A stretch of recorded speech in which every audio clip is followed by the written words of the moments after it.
आगच्छन्तु सरलरीत्या संस्कृतं पठामः। अध्याय नंबर 2 के अभ्यास को हल करेंगे आज हम सब मिलकर। और जैसा कि आप जानते हैं, आपने वीडियो नंबर 1 में अच्छे से अध्याय 2 की व्याख्या को सुना है। वो जो स्टोरी है वो आपको अच्छे से आने लगी है ना। वो आप जानते हैं कि स्टोरी हमारी क्या थी, है ना, न्यग्रोध वृक्ष की। तो आज हम उसका अभ्यास आरंभ करते हैं। आइए। तो जैसा कि आप जानते हैं, पद का अर्थ क्या होता है? शब्द। यहां लिखा हुआ है कि एक शब्द में उत्तर लिखिए।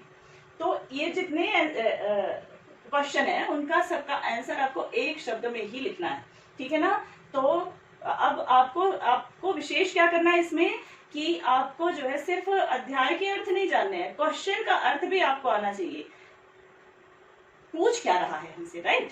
तो हम इसमें देखेंगे क्वेश्चन नंबर 1 क्या है। ग्रामे कह वृक्षः आसीत्। गांव में कौन सा वृक्ष था? आसीत माने क्या होता है? था। कह माने कौन, ये आप जान चुके हैं पहले अध्याय की वीडियो में, है ना। तो इसका अर्थ क्या है? न्यग्रोध वृक्षः। गांव में एक वृक्ष था, वो था न्यग्रोध वृक्ष, बरगद का वृक्ष था, है ना। तो एक शब्द में आपने इसका आंसर लिख दिया। दूसरा क्या है? के मार्गायासम परिहरन्ते स्म। के जो होता है, ये जो कह है ना, कौन, इसका ये बहुवचन रूप है। के, कौन लोग, एक से अधिक, है ना। कौन लोग रास्ते की थकान मिटाते थे। मार्गायासम क्या होता है? रास्ते की थकान।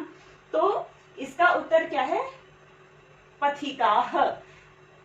राहगीर लोग उस वृक्ष के नीचे बैठ के रास्ते की थकान मिटाते थे। तो एक शब्द में लिखना है, पथिकाः। फिर क्या है? कस्य ध्वनि अंतरिक्षम अस्पृशत। किसकी ध्वनि आकाश को छू रही थी, आकाश में गूंज रही थी। तो आपको अगर स्टोरी याद होगी कि एक कौवा एक रहता था वहां पे बरगद के वृक्ष में, तो उसने जोर जोर से चिल्ला के इस विवाद को आरंभ किया था कि ये वृक्ष मेरा है, मैं यहाँ पे बहुत दिन से रहता हूं। तो इसका आंसर क्या होगा? कस्य। कस्य जो है ये षष्ठी विभक्ति, इसका अर्थ क्या होता है? किसका, किसकी, किसके, किसकी आवाज आकाश में। तो जैसा जिस विभक्ति में क्वेश्चन उसी विभक्ति में आंसर, का कस्य। फिर क्या है? चौथा क्वेश्चन देखिए। प्रकृति दत्तः वरः कः।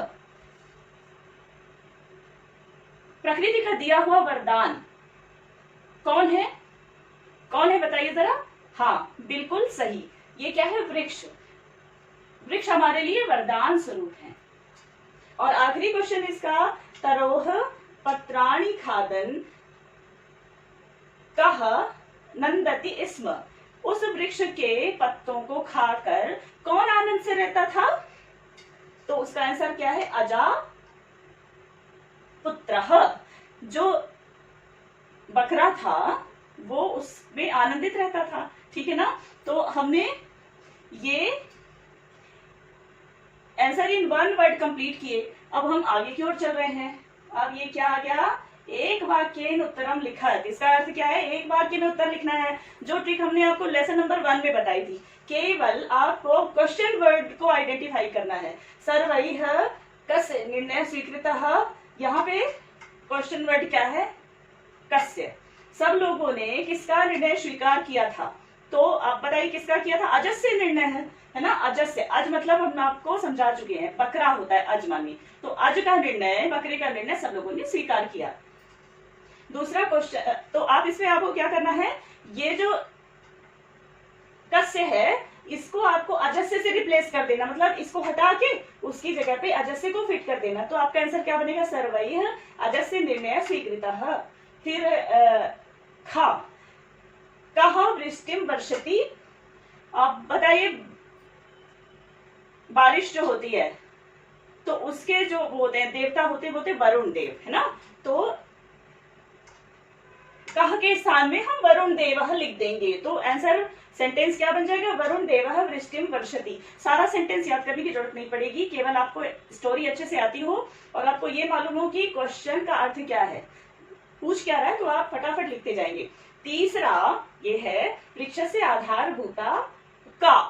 अब ये जो का है ये स्त्रीलिंग शब्द है, कह जैसे है ना कौन उसका अर्थ होता था, इसका भी अर्थ वही होता है, लेकिन उसमें ही और शी का फर्क है, पुल्लिंग और स्त्रीलिंग। ये स्त्रीलिंग शब्द है। वृक्ष की आधारभूता कौन है, आंसर क्या है, भूमाता। तो ये आपको एक वर्ड में तो लिखना नहीं है, एक सेंटेंस में लिखना है, तो आप लिखेंगे वृक्ष से आधारभूता भूमाता। तो सिर्फ आप ये जो है इसको इससे रिप्लेस कर देंगे। चौथा है अस्माभिः का वर्धनीय, हम लोगों को किसका संवर्धन करना चाहिए, किसका संवर्धन करना चाहिए, तो उसका आंसर क्या है, वृक्ष संपत्ति है। वृक्ष क्या है, संपदा है, उसे हमें बहुत अधिक वृक्षारोपण से वो क्या होगा, संवर्धित होगा। तो हमको वृक्ष संपत्ति को संवर्धित करना चाहिए। हमारा आंसर क्या होगा, का के स्थान में भूमाता लिख देंगे। तो अस्माभिः भूमाता सॉरी अस्माभिः वृक्ष संपत्ति वर्धनीय, राइट। फिर है पांचवा, किम महत् पापम अस्ति, सबसे बड़ा महान पाप क्या है, वृक्षों को काटना, क्योंकि उससे सिर्फ एक व्यक्ति का नुकसान नहीं होता, संपूर्ण नेचर का नुकसान हो जाता है, वायुमंडल का नुकसान, भूमि का नुकसान हो जाता है। तो ये सबसे बड़ा पाप होता है। संस्कृत में लिखेंगे क्या, वृक्षाणाम छेदनम, वृक्षों को काटना। तो आपका आंसर बनेगा किम के स्थान में वृक्षाणाम छेदनम लिखना, शेष वही लिखना है, वृक्षाणाम छेदनम महत् पापम अस्ति। अब हम आगे चलते हैं। तो इसमें भी हमने जैसा अध्याय नंबर 1 में हमने आपको समझाया था कि आपको अधोलिखित प्रश्नानाम उत्तराणी जो अभ्यास में रहता है, इसके आंसर बहुत लंबे होने की वजह से इसको पेपर की जब सेटिंग होती है तो उसमें इसको जनरली नहीं इसको शामिल किया जाता, तो इसलिए हमने भी इसको स्किप किया है। और हम आगे चलते हैं रिक्त स्थान की तरफ। आपको स्टोरी अच्छे से आती है, केवल अर्थ आप सेंटेंस का जानते हो तो बड़े आराम से आप इनको लिख सकते हैं। यहाँ लिखा हुआ है दिए गए शब्दों से रिक्त स्थान को भरना है। शाकांतरम, शाखा से शाखा में, एकः कीटः अवदत्, शाखा से शाखा में एक कीट बोला। क्या आएगा यहाँ पे, चंक्रम में, चक्कर लगाता हुआ, है ना, तो चक्कर लगाता हुआ एक कीट बोला। दूसरा क्या है, पथिकाः, फिर यहाँ रिक्त स्थान है, फिर यहाँ पे क्या है, परिहरन्ति स्म, राहगीर लोग क्या चीज मिटाते हैं, अपनी रास्ते की थकान मिटाते हैं। कौन सा होगा इसमें से, ये होगा मार्गायासम। तीसरा क्या है, पक्षिणः शाखासु रिक्त स्थान विरच्य वसन्ति स्म, पक्षी लोग वृक्ष की शाखाओं में, निडानी का अर्थ क्या होता है, घोंसले, तो वो बना के रहते थे। और वायु क्या देती है, अनिलम, ठीक है, और प्रकाश सूर्य देव देते हैं, तो सूर्य देव, ठीक है।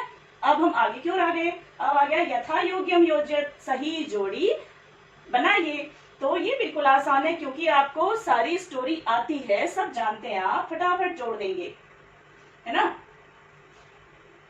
प्राचीनः, पुराना, क्या था, क्या होगा इसमें, न्यग्रोध वृक्षः। और वरुण देवः, वरुण देव वृष्टिम वर्षति, बारिश करते हैं।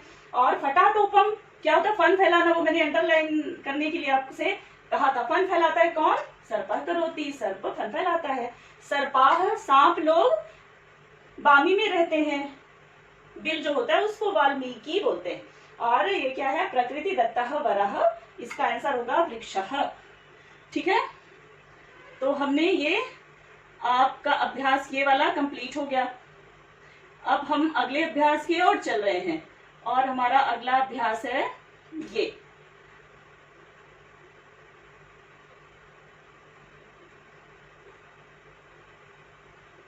ये देखिए।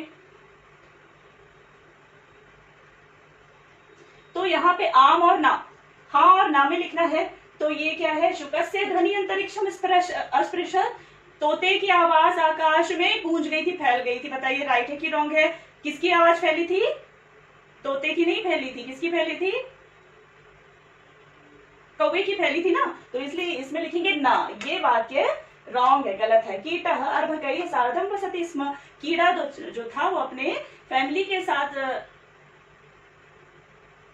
बच्चों के साथ रहता था। ये बात तो बिल्कुल सही है, तो इसमें लिखेंगे आम। और फिर क्या है, वृक्षच्छेदकम वृक्षम खंडशः कृतवान, लकड़हारे ने वृक्ष को टुकड़े टुकड़े किया। नहीं ना, नहीं। तो यहाँ पे लिखेंगे ना, ये सेंटेंस सही नहीं है, गलत है। वृक्षाणाम छेदना महत् पापम, वृक्षों को काटना महान अपराध है, पाप है, बिल्कुल सही। इसमें लिखेंगे आम। और अंत में क्या, सूर्य देव वृष्टिम वर्षति। बताओ सूर्य देवता वो बारिश बरसाते हैं क्या? नहीं। तो इसमें होगा ना। और अब हम और आगे की ओर चलते हैं, और ये है प्रत्यय और धातु को अलग अलग करना है। तो प्रत्यय जो होते हैं शब्द के अंत में लगते हैं, तो जो शब्द के अंत वाला जो है उसमें भी ट्रिक है, आपको हम बता देते हैं। जिस शब्द के अंत में अन आता है, अन, तो उसमें क्षत्रिय प्रत्यय होता है। इसको ऐसे जान लीजिए, वैसे इसके सूत्र भी होते हैं शास्त्रीय विधि से, लेकिन हम आपको सिंपल बता रहे हैं जो आपको समझ में आए। तो यहाँ पे हो गया क्री धन क्षत्रि, तो ये बन गया कुर्बन। दूसरा क्या, विभज्य, तो जिस शब्द के अंत में या आए और शुरुआत में उपसर्ग रहे उसमें ल्यप होता है। तो यहाँ विभज्य है ना, तो भज धातु है और वी उपसर्ग है और ल्यप इसमें प्रत्यय हुआ। छेतुम, जिस शब्द के अंत में तुमुन आए, तो उस तुम आए उसमें तुमुन होता है प्रत्यय, तो छित धन तुमुन। और विस्मृति में जैसे अभी ये विभज्य का था, वैसे विस्मृति का हो जाएगा, अंत में या आ रहा है, शुरुआत में उपसर्ग है, तो वी धन स्मृ धन ल्यप, ऐसा बनेगा। ठीक है ना? तो हमने ये कंप्लीट किया, और अब हम आगे की ओर फिर अगला हमारा अभ्यास क्या है, संधि विच्छेद करना है। तो संधि विच्छेद में ममैव है, तो मम धन एव, मम धन एव से हो गई वृद्धि संधि। सर्पाह धन च, ये विसर्ग संधि हो गई। सोयम का क्या हो गया, सह धन अयम, सह धन अयम से सोयम हो गया, इसमें भी कौन सी संधि है, विसर्ग संधि। और तत्रागतः, तत्र धन आगतः, इसमें हो गई दीर्घ संधि। कैसे हो गई, ये हम आपको जब संधि वाला अध्याय आरंभ करेंगे उसमें हम आपको बहुत अच्छे से समझाने वाले हैं, उसको आप जरूर अटेंड करिएगा। और अब और आगे की ओर चलें, ये है पर्याय शब्दान। पर्याय का अर्थ क्या होता है, सिनोनिम्स, यानी कि समानार्थी शब्द। तो इसी से मिलता जुलता अर्थ का शब्द लिखना है। काकः और वायसर मैंने अंडरलाइन करवाया था, कौवा होता है इसका भी अर्थ, और वायसर मतलब भी यही होता है।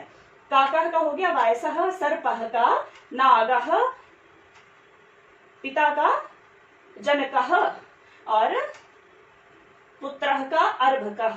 अर्भकः एक नया वर्ड आपको इस अध्याय में मिला ना, और ये वायसः नया अध्याय मिला। तो आप जो आपकी शब्दावली है, डिक्शनरी है, उसमें आपके 2 वर्ड इस बार नए ऐड हो गए, क्योंकि ये वायसः और अर्भकः।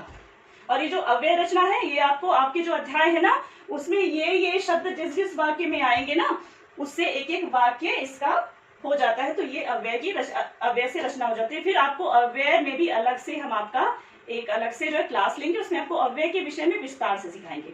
तो इसके साथ ही अध्याय नंबर 2 का अभ्यास आज हमने जो है कंप्लीट किया। और हमने इससे सीखा क्या, हमने इससे सीखा कि हम जिस वातावरण में रहते हैं उसके संरक्षण का फर्ज हमारा भी है। तो हमें हर एक अपने जो जितने भी जीवन के हमारे शुभ अवसर होते हैं उनमें हमें वृक्षारोपण अवश्य करना चाहिए। और हर